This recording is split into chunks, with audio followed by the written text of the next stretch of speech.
What's going on, guys? Zuko back with another last Epoch video. Hope you're all doing very well.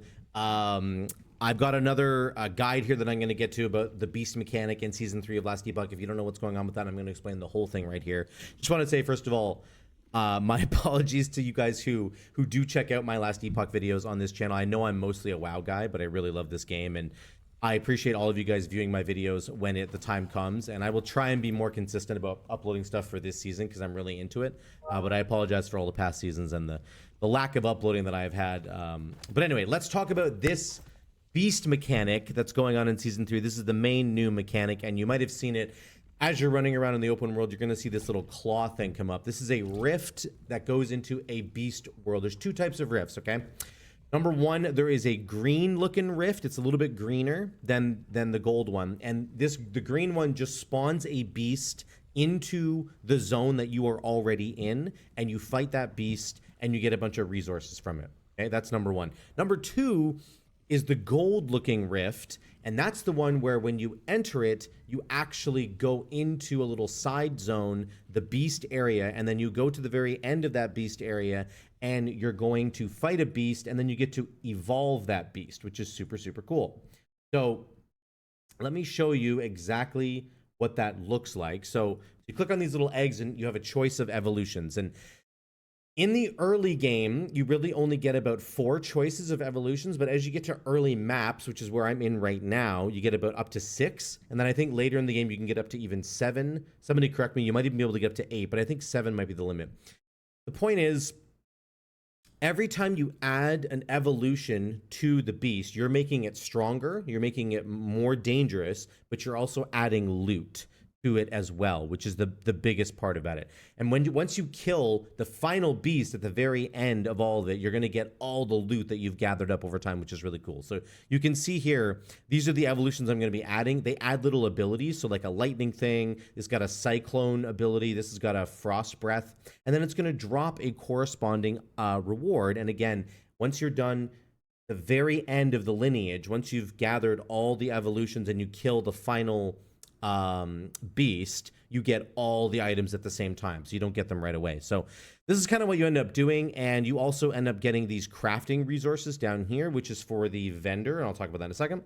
But this is cool. You're going to pick one of these and you're going to add it to your beast, and then you're going to go back and you're going to go to the next map, and then you're basically building a beast, and you're going to try to encounter that beast in the next couple of maps that you end up going to. And this actually ended up taking me a very, very long time, and I was kind of a little miffed about this, to be honest, that this took me hours of farming. I had to go and do a lot of monoliths to eventually get enough evolutions on the beast where I could fight it at the end and get a whole bunch of loot. And I'm not sure if this is intended by the developers, or I basically stuck around in one monolith trying to farm this beast at about level 66, level 67, around that area. I'm wondering if the intention is that you're supposed to just like keep going deeper and deeper into your monoliths, essentially, and like you'll have a better luck of finding a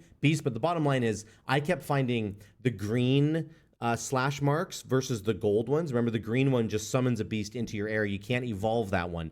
You have to get the gold icon on the minimap, like this one right here. It has to be like this color, and that lets you go into the area. If you don't get that color, then you can't evolve the beast. And it just took me like forever to find the final one, and I finally did in this this winter map right here with all the snow. And I jumped over and I clicked on it and I jumped in, and I was so relieved I finally got to it. So this is the final zone that I went through, and these are the enemies that I was killing. I think I just turned on the music there, or the sound or whatever. I fought some really big beasts just getting into here, which was kind of cool. There are some ginormous dinosaurs that are all over the place, but you get to the very end, and I'm going to fight this final guy, and I will show you kind of what happens at the end here. So this is my final beast with all 6 of his evolutions, and I'm going to kill him. He's much lower level than me, so just don't worry about that. I was stuck in this one zone farming it. This is all the stuff that he drops right away. This is what you get. This is awesome. And then you're going to press on the eggs again, and you're going to start a new lineage, and that's going to get you all the rewards that you stacked up right here. So you can see I have 6 different evolutions on this guy, and I'm gonna get a bunch of rewards from him because of this is what I've done. So I click start new lineage, and boom, all the gear ends up popping out, which is super cool. It's not a ton.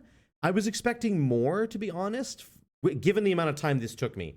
This seriously took me like 4 hours of just doing monoliths. So I think I either got criminally unlucky, or they need to buff the amount of times that you see the gold slash marks, because I was only ever seeing green, and therefore I wasn't able to like evolve my guys. So I did get an amulet, which is a very, very good amulet. It's probably one of the best amulets in this season. I'm already wearing it, however.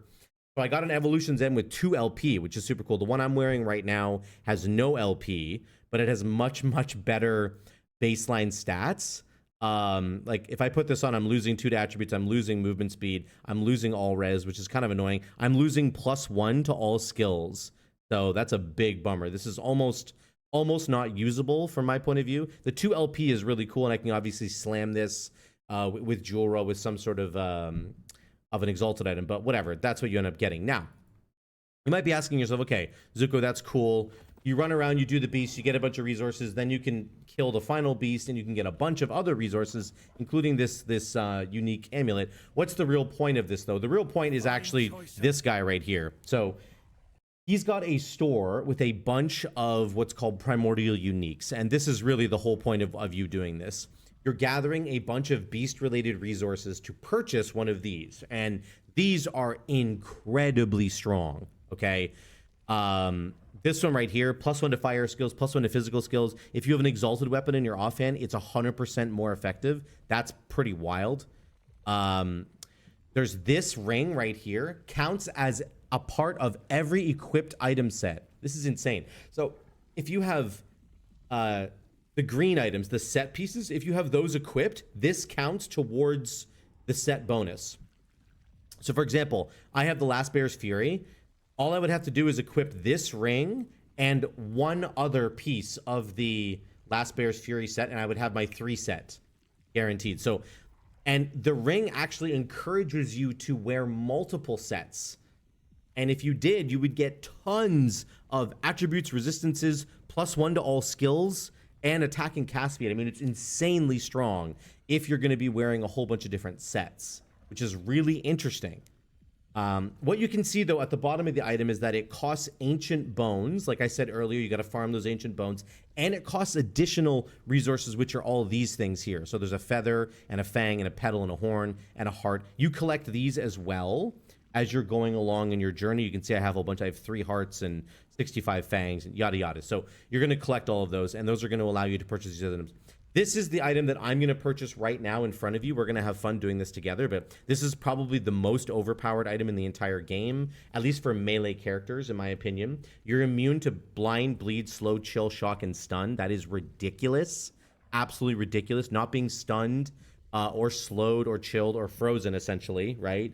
Or no blind. Like, that's amazing for a melee character. So I'm going to buy this right now, and we're going to see what the rolls end up being. So wish me luck. Here we go. We'll see what we got here. 41% bonus. What do we get here for the rolls? Ooh, 41's bad. 80% of damage reflected is good. The armor is good. The endurance is terrible. The 2 that I would want to be really good, which is the endurance threshold and the reduced bonus damage taken from crits, those ones suck. This is kind of rough. And it also rolled with no LP. These can roll with LP, by the way. They can roll with LP, so just be aware of that. I got very unlucky right there. That's really too bad, but it's still very strong, and I'm probably going to put it on. I have to figure out how to like rejig my damage and stuff to change that. But defensively, this is just way too strong not to put on. So there's also resources you can buy here, like materials and gold and runes and glyphs and stuff like that. You can buy uniques, which is kind of cool. A bag of uniques. I wonder what's actually. Let's see what's in this. Maybe I'll buy this just for fun. Let's see what's in this right now. Oh, that's kind of cool, actually. We got like 5 uniques right there. These could probably roll with LP as well, I'm assuming, although it doesn't look like any of them did. Maybe they can. I actually don't know about that. Anyway, this is what this whole system is for. This is the late game of what this system can do for you. The last piece I'm going to touch on is this. You can buy a Rune of Evolution, which does exactly what it says. It's going to evolve an exalted item into a primordial exalted item. It's going to take the tier 7 affix and boost it to a tier 8, which is incredibly strong. What they said in their video is that this is way more powerful than just going from like tier 6 to tier 7. Going from tier 7 to this tier 8, it's like 50%, maybe 60% stronger. So, for example, if I had this Dark Wolf pelt, I could buff the... I don't know if I can actually buff the... I don't think I can buff the wolf thing. But this 15% increased health, for example, this is a tier 6. So I have to have a tier 7, it looks like. Upgrading a random tier 7 into a tier 8. So I'd have to have a exalted item with a tier 7 affix on it, which I don't have any. I have all tier 6s right now because I'm not high enough level. You'd have to get into the end game a little bit more, probably closer to level like 90 or something, and start getting those items that have tier 7s. And then you can grab a Rune of Evolution and you can make that item tier 8. Now, remember, you can only wear one primordial item at a time, okay? So if you have a primordial exalted item, you cannot have a primordial unique item. And if you have a primordial unique, you can't have a primordial exalted. It's one or the other. So these are so incredibly strong that you're going to have to pick one or the other. So just be aware of that. But that is this system in a nutshell. This is what you're working towards, is going to this vendor, bringing all the resources that you farmed and buying your perfect item. There are some insane items in here that you're going to love, and they're really, really strong. So remember, you can only have one at a time, but they're really good. That's the video in a nutshell. You want to farm these beasts. You want to evolve the beasts, grab all the resources that you can off of them, and then use your resources to buy items from this guy. The random drops that you get from the beasts are also not terrible, as you can see right here, but they're not as strong as the primordial ones that you can buy, or the primordial one that you can make with this Rune of Evolution, okay? Let me know if you guys have any questions down below. I will be releasing a video on my build shortly. I'm doing like a big Yogi Bear earthquake kind of build. It's really fun, so I'll do that soon as well. If you have any questions, though, let me know in the comments down below. Thank you so much for watching. I love y'all. I'll see you in the next one.